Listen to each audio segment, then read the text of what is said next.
Aquarius on Twitter has kind of been the Counter-Strike messiah recently, one of the few who have the pedigree and dark knowledge to be able to read the cursed scriptures. By that I mean he knows how to data mine the game. Anyways, the latest thing that's been revealed through his data mining is that Counter-Strike will be removing the long match versus short match distinction, and switching to MR12 for matchmaking and presumably competitive play as well.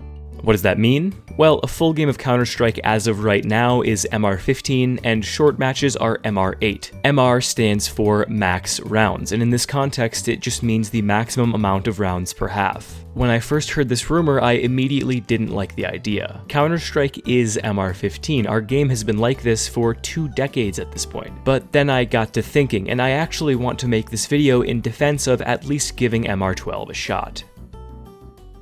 This video is brought to you by SkinsMonkey, a site where you can easily and safely trade your skins. With SkinsMonkey, you can instantly swap out your old skins and get something new. You can use code PENGUIN on the site to get 2 new things. First off, you get a free $5 after you complete your first trade with a maximum bonus if you spend $100 on the site, and secondly, you get a 5% bonus when adding balance to the site. Combined with the 30% deposit bonus SkinsMonkey offers already, there's an extra 35% for you to spend, making their offers very competitive. Follow my link in the description or the pinned comment and start trading today. A lot of the arguments that I see in favor of MR15 are, for instance, the Boston Major final comeback would not have happened if it was on MR12. And that is obviously true. However, this kind of argument falls apart when you realize the same could be applied to argue for MR18 over MR15. How many more comebacks would have happened if we had those extra few rounds in every game? Probably not many, but at least 1 or 2. Does the existence of those 1 or 2 comebacks justify extending every blowout by another 10 minutes? In my book, no.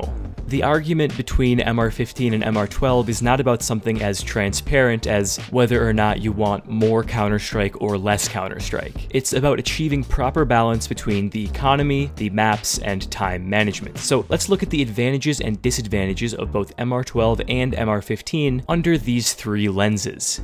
When it comes to the balance of the economy as it stands right now, the economy is built for MR15. However, if tweaked a bit to lessen the impact of pistol rounds, MR12 could be just as viable, and I don't think anyone is really debating that. The real interesting arguments here come when we look at the more radical proposals to changes in format. For instance, I remember a few years ago, some people advocating, or at least trying to open discourse about the elimination of pistol rounds entirely, starting every map with the economy of a full gun round.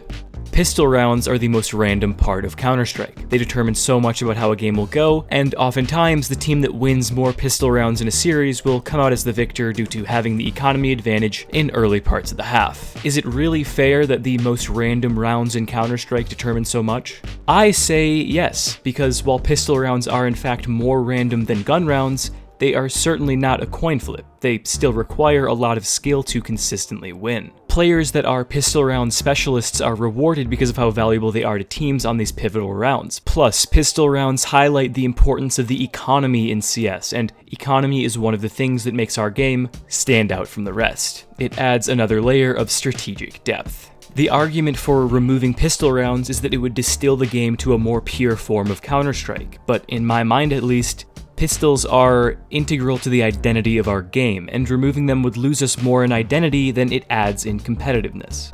So let's keep pistol rounds, but if we tweak the economy so as pretty much no matter what both teams have a full buy on the 3rd round, then MR12 becomes viable once again with the economy altered as such. A way to do this is to take the short match approach, as in start both teams with a certain amount of loss bonus, so if you lose the pistol, even if you half buy on the 2nd round as most teams do nowadays, you can get a full buy off in the 3rd. So with the economy in mind, both systems can work, but if the eco stays as it is now, of course MR15 will be more fair, because the system is built for MR15.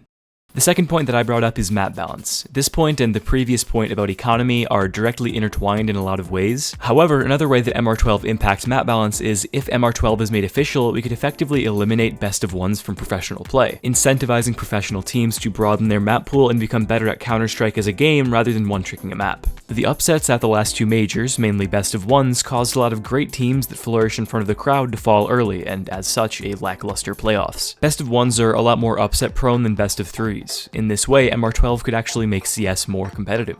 And finally, let's talk about time management. This is the biggest thing in my opinion. Earlier, I mentioned how with MR12 we would lose a lot of great comebacks, and yeah, that's absolutely true. That's definitely a drawback. The intensity of MR15 is something that it definitely has on its side, but we do also have to realize that when we think of this, we only think of the super close bangers. And for every incredibly close series, there are 10 blowouts that could have been over 10 minutes earlier. Remember, in MR12, the first team to reach 13 points is the winner. I collected some data from the recently concluded IEM Cologne. In 67 of the 74 maps played, the team to reach 13 points first would end up the victor. That is over 90% of games. Of the 13 maps played in the playoffs, how many do you think would have had a different victor if we were playing first to 13 rather than first to 16? The answer is not 3, not 2, but 0 maps would have ended differently. The entire Cologne playoffs would have carried on exactly as it did now if we were playing MR12.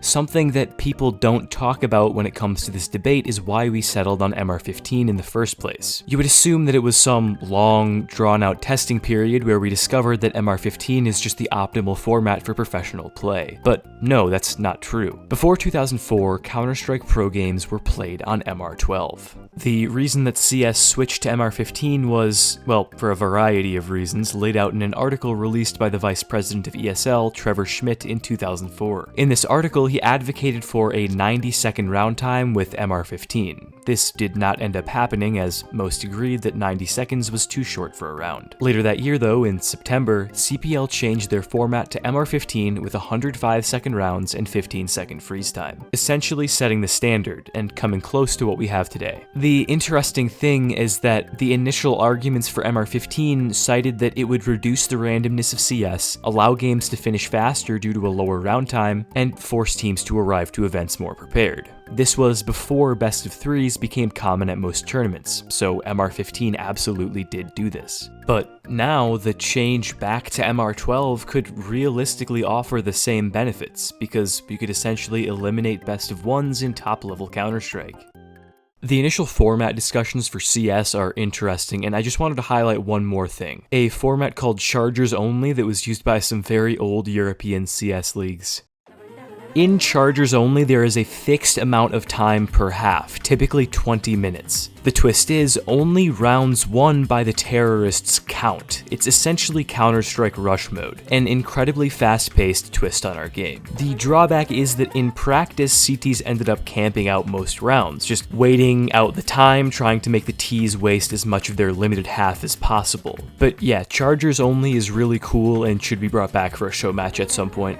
It's not even necessarily just rushes, because the important part is winning the round. How fast you do it is a close second. It would be cool to see teams strike a balance between winning strategies and time efficiency. It adds an entire new dimension to fake executes, where the CTs will doubt that an execute is fake, seeing as the Ts only have a limited amount of time in the half. But for the Ts, is it even worth it to sacrifice those extra 20 seconds or so to get the extra point? Alright, that rant's over. Back to the regular video.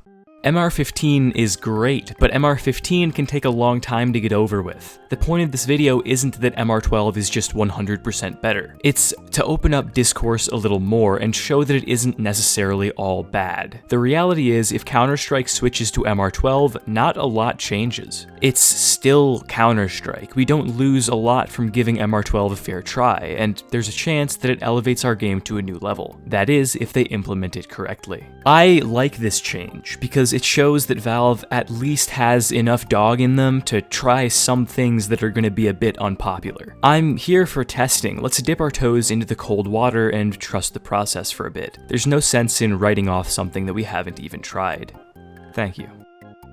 Alright, I'm just going to give you all a heads up. This might be the first double Penguin week. I might upload again. It's not a guarantee, but I just wanted to say, because I have another video finished in the tank that was going to be released today, but the MR12 change kind of came out and I really wanted to give my thoughts on it, so I quickly made this one. But yeah, the video that I have already completed also might become outdated very quickly if CS2 releases, because it's like a little bit speculative. So yeah, if it looks like CS2 is definitely going to release in the next week, I'm definitely putting it out. If it's not, I only might be putting it out, so yeah, keep your eyes out for that if I do end up doing it. But past that, yeah, I already said everything about MR12 that I wanted to in the video, so, you know, I'm here for it.